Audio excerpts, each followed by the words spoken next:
Everyone who's tuning in. You're in for a great treat here with Erin. We've had the pleasure of working together on some influencer campaigns this past year. And Thistle's really, a really interesting leader in the space, coming from, sustainability and a lot of the, major changes that have happened over the past 2 years. So we have a great conversation, Erin. Would love for, the Brand Innovators audience to learn a little bit more about Thistle if you aren't familiar with them. So I'd love to hear from you a little bit of the background of the company and what you guys have been doing. Yeah, definitely. Thank you. Super excited. Obviously, great to see you, Leigh. We've been around for a minute. But still in that startup space. We're a modern tech-enabled health and nutrition company focused on food, organic, and nutrition products that are delivered, prepared, created internally, prepared, fresh, and delivered straight to your door for the most possible convenience. So, I think for us, in this space, which oftentimes people say, oh, it's all this food delivery space, it's so crowded. I think when you peel back the layers of the onion, you actually realize it's not as crowded. And there are some folks who really stand for things that are really important, and I feel that we're one of them. We do have a goal to make it easy to get and stay healthy, but as equally as important, while also enhancing the sustainability of our food system. So I think those two things really go together, and it's something we stand for a lot as a company. Today, we are launched on exclusively on the West Coast, but super exciting about later this year expanding East Coast as we continue to bring delicious meals nationwide. I love it. And you guys have such an incredible, really mission that you guys have brought to life. And I think, before we really get into your 2022 predictions, we'd love to kind of look back at the past year. I think all of us have been reeling, going, wow, we've basically spent, since past 2 years in a completely different world. But there's a lot of things, obviously going through a pandemic that have to change. But I think there are some interesting things that, have changed for the better. So I'd love to kind of get your thoughts on pre to post pandemic going into 2022. What are some of the ways that you really saw the pandemic shift consumer behavior? I know you and I talked about this, from food consumption to the way that we're shopping. I'd love to kind of hear your thoughts on that. Yeah, definitely. And, let's not lose sight of the fact that we are not out of a pandemic, right? Like, I think that is a super, super important thing to note. Pre to mid pandemic. Right. But to your point, people are still talking about, last year, and realize, Yeah. oh, that was 3 years ago we were talking. So there's a lot of time on pause, but I do think some specific things have changed in how people have adjusted through the pandemic. I think there's more people that are focused on time. What does that mean? I know I used to spend almost 3 hours a day commuting to and from the office that I don't do anymore. Now I'm in more or less a big closet, but that's besides. But so that's a big component. What else is important to them? People think a lot about their family, their friends, the personal relationships that they have. So I think that has really stood out. And then lastly, their health, and what are the things that they can do. And I think we probably all did, or many of us did similar. Right at the pandemic, I'm going to become a mixologist and drink every cocktail that I can. Yeah. That's not the most healthful. I'm a chef. I'm a mixologist. Right. But I do think those three things have drastically changed, and then they've influenced how people make decisions. And I think where that starts to come out, obviously the adoption of e-com, and it sounds so weird to think about it, right? Like, because some industries, obviously adoption has been huge, but in grocery and food delivery, it wasn't. Remember, like, food delivery used to be special occasion, I'm going to order out. And then now, so much grocery delivery and at-home meal deliveries have really taken off. And then you couple that with, well, how are people then thinking about the first three pieces that, we talked about? And I think there's some drastic changes in how people have thought about, consumption. And with those are here to stay. I don't think this is a pendulum swing from the pandemic. I do think once adoption is there, it'll stay and maintain and probably accelerate even more so. I completely agree. I think that, all of us have had conversations about how the pandemic has changed our lives. To your point, I'm here in Los Angeles. I would get in my car, I'd go to a SoulCycle class in the morning, I'd come back, get in a full outfit for work, then drive all the way into the office, and you stop for coffee. the way that you think of time was so much different. And I think a lot of us can relate of basically my alarm goes off, I walk downstairs, I make coffee and I start working and I start thinking about things in a very different way. Like how can I shave off as much time in my life to be as productive as possible, spend the most time with my family and do the things that I want to do, right? So I think, even if we think about people are going less into grocery stores and coupled with that, even, kind of before the pandemic, there was such a focus on health. Now consumers, and I think you and I appreciated that we moved from consumer to really it's just people. It's you and I, we want to relate to brands and we're expecting and kind of holding brands accountable to, look at bigger world topics like sustainability and health. So I'd love to, hear your opinion on how has Thistle, seen those major changes in the way that consumers want to relate to brands and then really relayed that in your marketing and really your mission. Yeah, I'll start with, I do think there are four macro trends that are, really standing out and that will be here and for the foreseeable future. I think, for foreseeable future, people will continue to be time starved.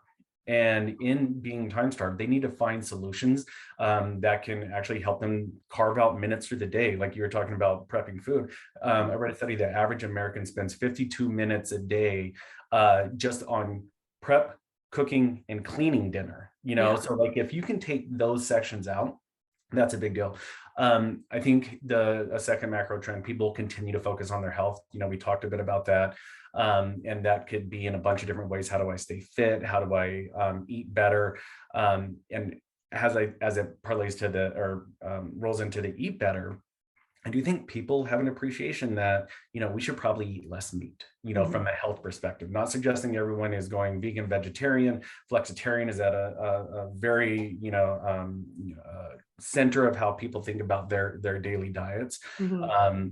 So if they're eating less meat and, saving time and, focusing on their health, I think the last piece is they're going to continue to vote with their dollar or with their wallet on businesses that are making an impact. I think people have a greater appreciation around climate change and sustainability, and they're actually gravitating to businesses that are taking a stand in that, as well as other social impact issues. So I think those are areas that Thistle is actually uniquely positioned to do well at.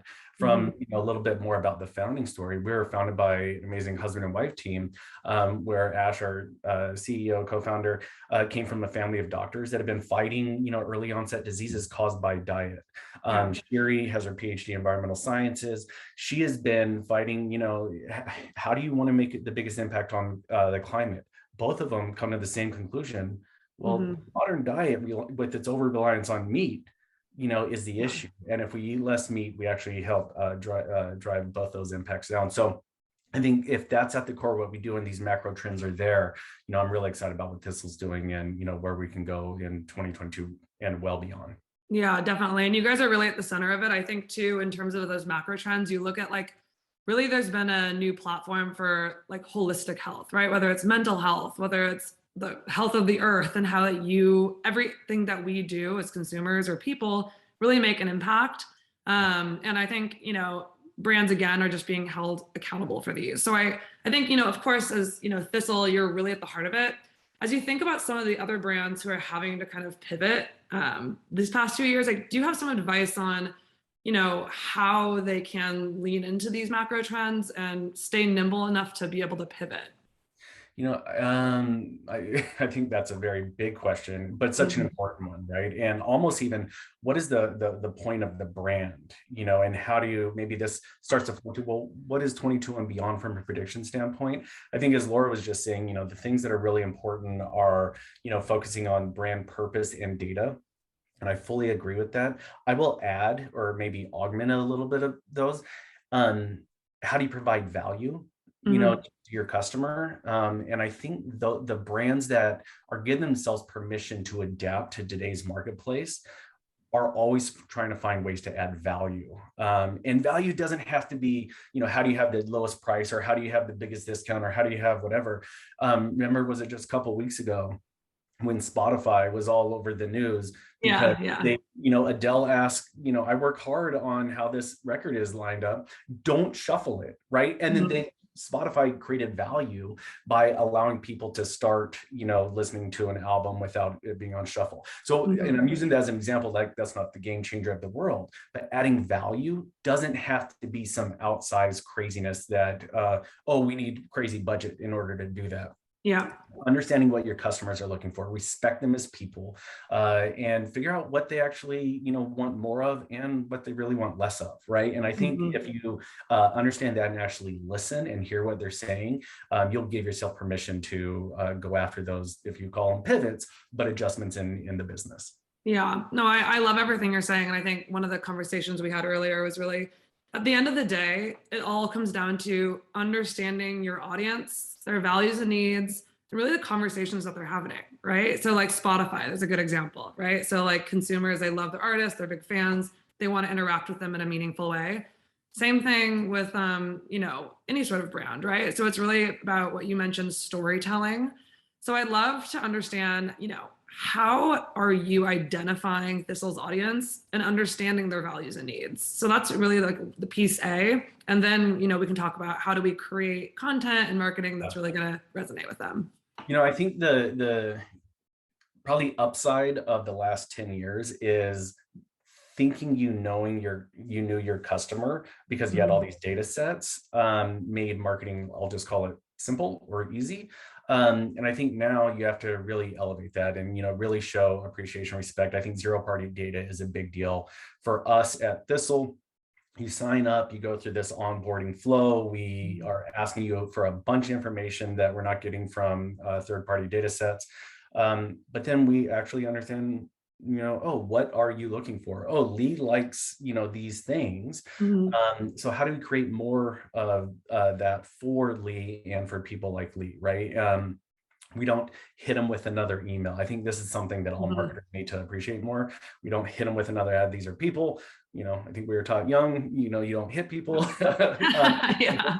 But like, again, showing respect. And I think when you start to tease out the pieces that people are raising their hand and telling you, this is what I want more of, and this is the stuff that's not important to me.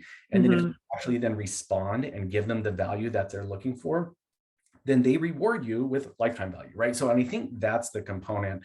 At Thistle, there's some examples that really started making their way through where, now, without a doubt, we're in the health and wellness and nutrition space. But people were saying, as part of this onboarding survey, that they want Thistle to provide even more information for them on how they think about health and wellness and nutrition. And then we started looking into what they're wanting, and they wanted more information on recipes. We have delicious food. Everyone, and people always want to know, what goes into that. So we actually really aggressively put that in the forefront. So we give you the recipes. We support local farmers that practice sustainability and focus on fair living wages.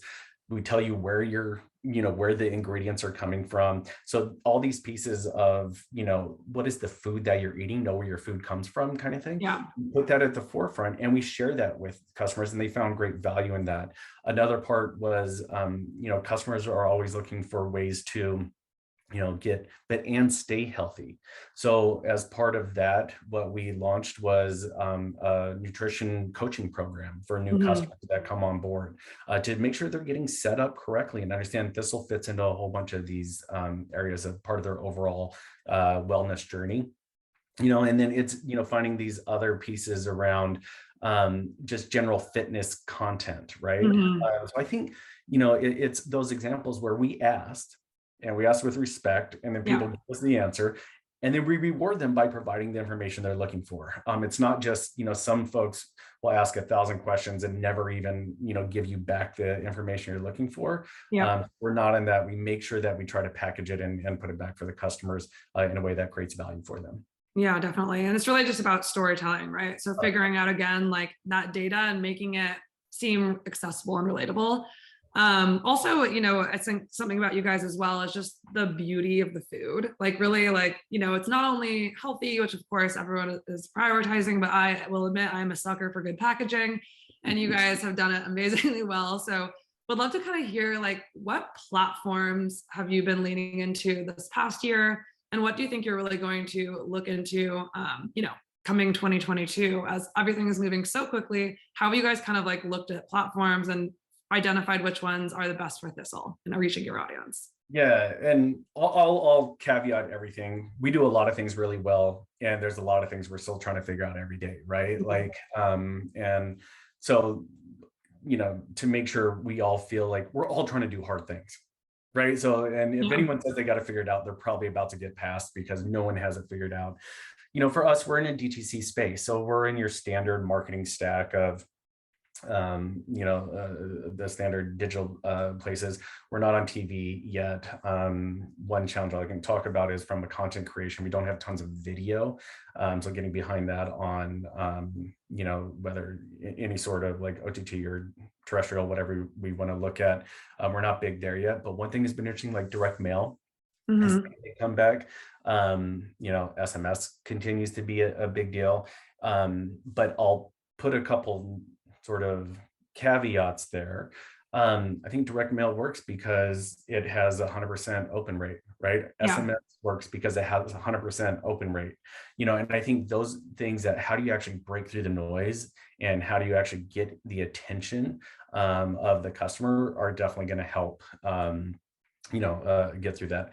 For us, we saw early, a lot of DTC brands were very over-indexed in the Facebook ecosystem with a little Google ecosystem. So diversification was a key strategy of ours for 2021.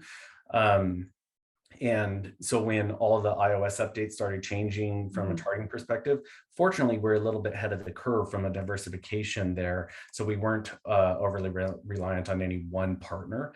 And that allowed us to continue to accelerate our growth throughout the year. Unfortunately, I've heard other brands that, have had a hard time, reacting because they were still in the 90% Facebook ecosystem. Right. And when all the retargeting dries up, you're sort of stuck, right? Yeah. So I think, that's a component where does 2022 go?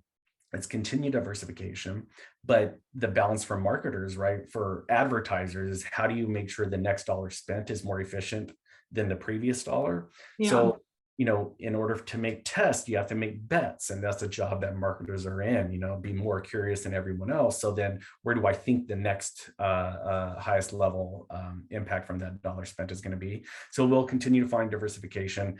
Word of mouth continues to be a really big deal for us. And how do we give customers the tools, and almost the how-to make even referring a friend even easier, right? So it's these kind of things that continue to play on. I'll be the first to say we haven't cracked TikTok, partly because we haven't had internal native TikTok users to actually create the content. And it's been amazing. I've never seen a platform where, you have to be so in the weeds on what that organic and natural feels like. So going back to your world, we do think there's a great opportunity to partner with creators to create amazing content that can be native on a bunch of different channels. Because I think the challenge of a marketer in the future is going to be, we all need to create more content. Yeah. We have limited time, energy, and resources. So how do you do that? So rely on great partners for that effort. I love that. Well, you brought up a lot of amazing points there, and I'm trying to keep my questions going. So I want to go back to one of the things you said, which is interesting. I think as we think about, again, here we are at Brand Innovators, with a company like Thistle, obviously there's no perfect answer to this, but I think, coming from thought leaders in the space, one of the questions is how do we move faster and smarter, right? So that's a big question. I think one of the things I'm curious about is there's so many different platforms popping up. I mean, I work in social media, specifically with influencers, and even there's just 100 new things coming up every day.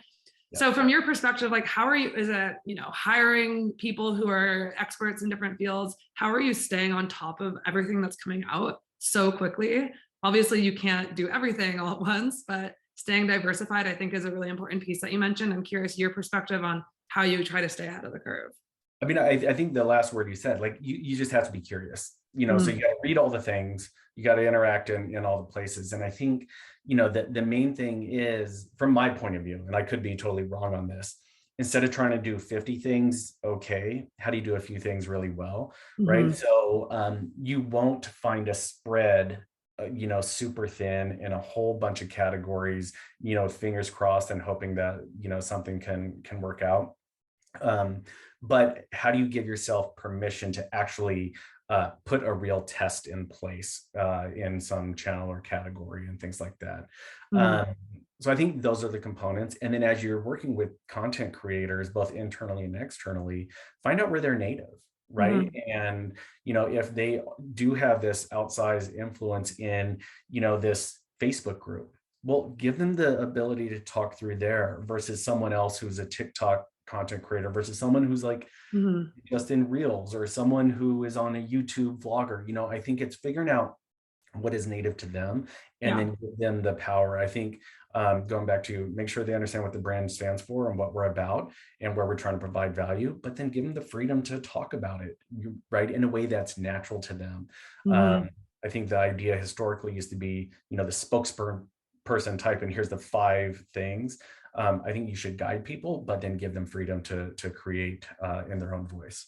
Right. So that's another question I had for you is obviously, as you're a brand marketer, you have a vision for the brand's key like values and your mission, while also, again, having to understand that people are on social, they love interacting with brands. They want to, almost people feel like friends with their favorite brands at a certain point. So what's your kind of your strategy in terms of, staying true to the brand, but still when you're working with creators, right? So whatever platform it may be, basically giving them the kind of freedom to still make it, you know, their own unique voice and reach their audience as they know they can while still, relaying the real Thistle mission. Yeah. I mean, and maybe I'll push back on that first point of people love interacting with brands. No, they don't. They love great content, Yeah. right? And I think that's a component there that is important to differentiate. No Mhm. one wakes up in the morning like, oh, I can't wait to, go like a post by, even favorite brands like Yeah. Apple. Like no one does that. But if you give people the permission to be creative, I think we all, as people, we all like to engage with creativity, right? And I think Mhm. that is probably that difference. And it's not just for influencers, right? Externally, even internally, right? Like, how do we give people the permission to be creative, to have different points of view, to pull this test forward or try that as a new way to think about it? And understanding that not everything's going to win, not everything's going to be a home run. But if we're constantly moving forward and bringing people along on the process, I think that's the key component.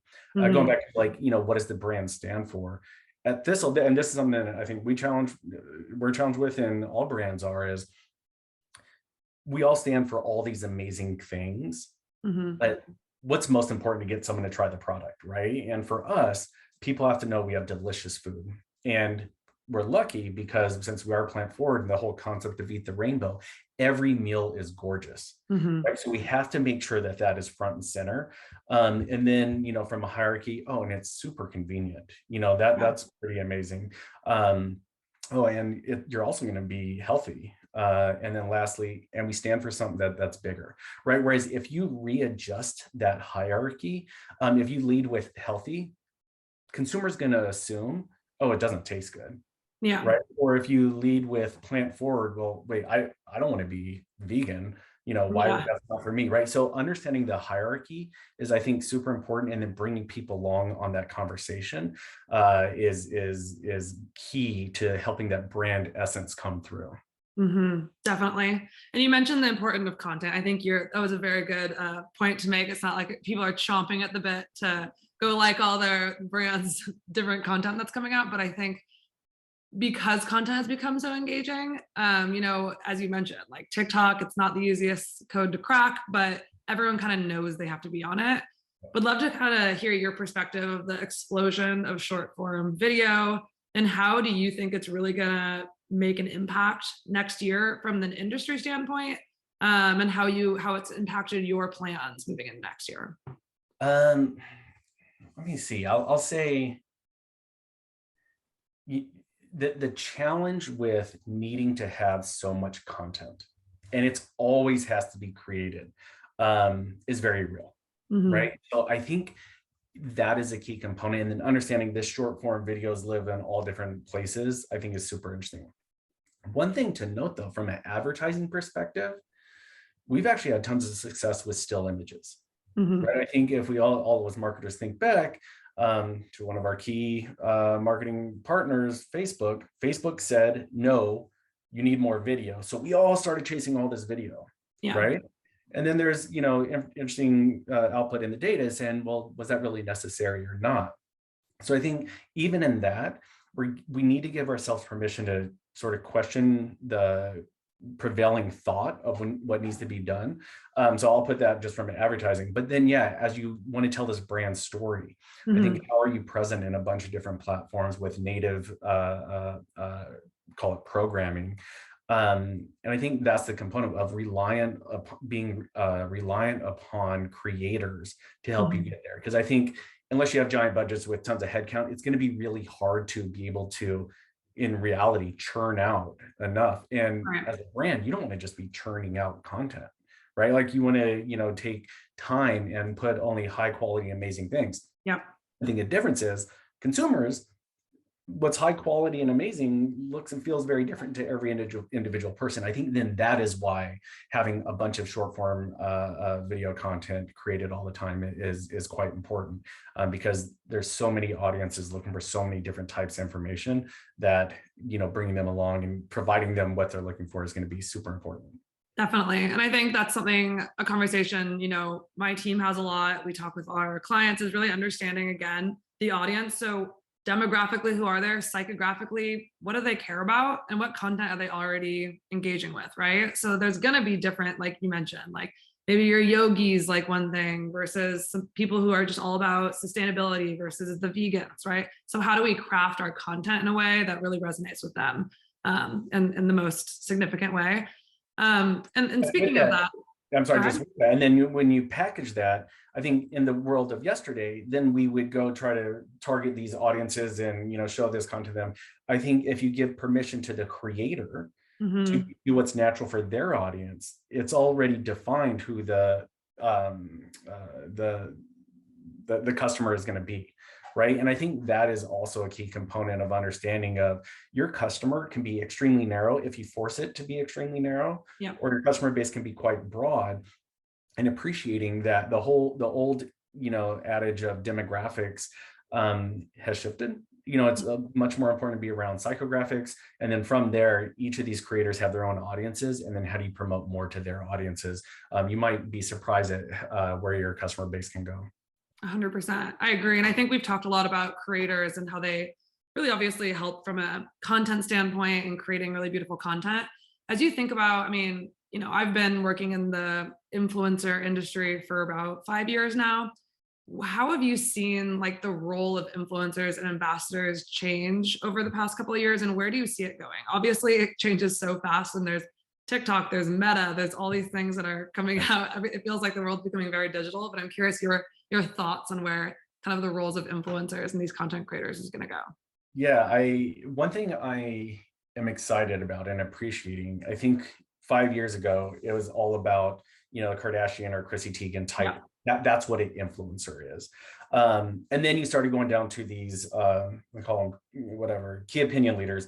Mhm. Maybe not as big, but still super influential across another. Now, what I do think though is if someone can create amazing content, the ad platforms allow you to find audiences, so that becomes less important. Like that individual creator's reach might be less important because the Mhm. tool allows you to find the audience and drive the awareness. So I Right. think where you'll continue to see shifts is more authentic creators, Mhm. that they individually may not have 100, 200,000, people tracking their content specifically, but they're going to create amazing content, right? And Yep. then how do you then use that content, of course, in advertising, but also on site, in emails, in follow up? I think that's where it's going to be also interesting. And then as we are, believe it or not, getting out into real world type things, Mhm. how do you sort of bring them along in that physical experience? I think is a big opportunity going that is coming back now, Yep. uh, where you can one, help them get awareness, but two, help your customer base find value in that. So I think we're shifting more towards would we go from, what was above macro down to macro down Yeah, to, yeah. whatever. Mega macro Yeah, influencers. exactly. Yeah. So I think that's where that transition is going. There's something super interesting and unique of the power that creators have these days. It's Yeah. amazing. Um, and how do we support them at all their different levels? To me, I think that's also just an important part of the equation to appreciate, that these are all a bunch of individual businesses that you're working with. Now, Hmm. I'll say maybe the side that isn't as amazing is that now you're dealing with all these people with their own perceived value, Hmm. and what that actually means, right? So like everyone has an agent and a manager to work with, and it sort of slows things down. And how do you break through that? I think there's some challenges there, but have an appreciation that they are creators and there is value in that, in what they are actually creating, is going to be important. Yeah, 100%. I think a lot of the things you brought up is it's all really like a larger ecosystem, right? It's not just, okay, we pay you a one-time fee, you Right. turn out that content. It really is like now, especially, there's all these creators, we're looking at multicultural creators, and they really are different businesses, and we're giving them opportunities to create incredible content and make connections, right? And I think another thing that you mentioned is utilizing it for your holistic marketing, right? So these people are creating content, but we always kind of think of influencers too as like a Yelp review, right? Like you're already doing other things across marketing, whether it's your direct mail, and then you may see a familiar face talk about Thistle, and that's like the final thing to get you to get the subscription. So I think, influencers are super important. It will be very interesting to see where they go. To your point, like it really started with like the all about the influencer, who has like the biggest name.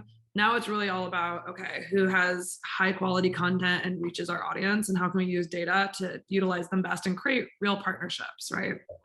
And even the Another last that you made around, and then maybe as that friendly face that made the decision, thing, the whole concept of a customer journey, I think, is quite interesting now, right? yeah, The funnel has shifted, and there's tons of different ways customers are coming to you and learning about you and finding out more. So having an appreciation of that it all mhm. has to work together, is also important. Otherwise, you wouldn't invest in anything except for like one or two things. But when you Yeah, go back on that lens, you'll see how it all actually works together. definitely 100%. And it's so important to see, really the holistic view. Yeah. I think another question, I remember, it's just funny because I remember going to like my first conferences out of school, and everyone was like, how do we reach millennials? And now it has completely changed, and we're all like obsessed with Gen Z. So for our shining moment to talk about Gen Z, how are you guys thinking about them, the way that they consume content, the way that they're like shopping, and kind of how are you guys, we've mentioned a little bit about this and staying innovative, but how are you guys thinking about reaching them and kind of staying ahead of the competition, because there's so much out there for them? I think, if your whole marketing stack is set on how do I reach Gen Z, you're probably missing a lot of other things. I think if you flip it to, again, how do I show respect for my customer base, either current customers or potential customers, it could look a lot of different ways. That probably shifts a little bit of the old school thing of demographics to modern day psychographics. We talked Mhm. about the macro trends. I think those are very real across all generations, right? So, are they time starved? Do they want to spend money on things, on stuff that matters to them and their health? Mhm. Do they care about the planet and, their fellow, citizen? Yes. So then if you actually are creating a business that supports all those aspects, I think it's going to be a key component to finding success there. I think the bullshit monitor, for Gen Z is pretty tight. They've been Yeah. told a lot of things for a lot of times, so and if you're not coming through in an authentic way, you're going to get dragged pretty quickly. So I think it just goes back to that respect, of I'm a person. And I think even as we think about, omni-channel, I Yeah. think something about that aspect of how that journey looks, a consumer doesn't think about omni-channel. they're not worried about how this company's SMS strategy is different from their direct mail strategy and different from their mid funnel and bottom funnel, right? Like they just want to be able to find information that is helpful for them to make a decision. So having, again, that ecosystem marketing stack versus single pillars, I think is going to be important. But I think that's the key component. Like, we're digitally native, things that different generations may feel annoyed by, this generation doesn't. Things that different generations don't think it matter, this generation really does, right? So I think it's just understanding that and having that appreciation. Yeah, definitely. That's very true. I think people do get fixated on like what the young people are thinking these days, but honestly, it's funny because like they used to think it was like, oh, it's only like young people on TikTok, but now it's like pretty much everyone's on it, right? So there's more and more like diversity in the audiences across these platforms. So it's good to think about it more holistically. And I'll give you a real life example that Thistle is challenged with. Again, as we talked about, we make delicious plant-forward meals that are delivered ready to eat. So for Thistle, what do you put that in? What do you put the food in to actually get the delivery? There's nothing that has that can keep it as fresh as possible, as delicious, and protect the food, because we're dealing with a lot of leafy greens and veggies and all things like that. Then plastic, right? Compost, it pulls a lot of the liquid out. It doesn't look as well. Only 11% of Americans have access to compost of the actual vessel, even though we all just put it in a big bin, right? Like it doesn't work like that. So for us at Thistle, like we use plastic, and people who care about that, they're very vocal. So a part of that is educating, well, of all the things you can do to have a positive impact on the planet, eat less meat, like focus on health and wellness, blah, blah. The plastic that your food is served in is the smallest portion of that, right? So it's even educating, because so many people have been greenwashed for so long. So how do you actually give people facts and understand how it works in? But that's an example where people are super passionate about sustainability, as we are.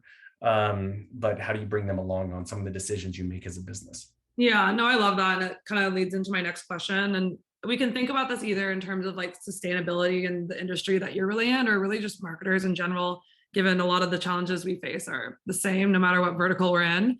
What are some of the, and I know we kind of talked about the macro trends, what are some of the major challenges you think we're going to face as marketers next year, just given how fast everything's moving?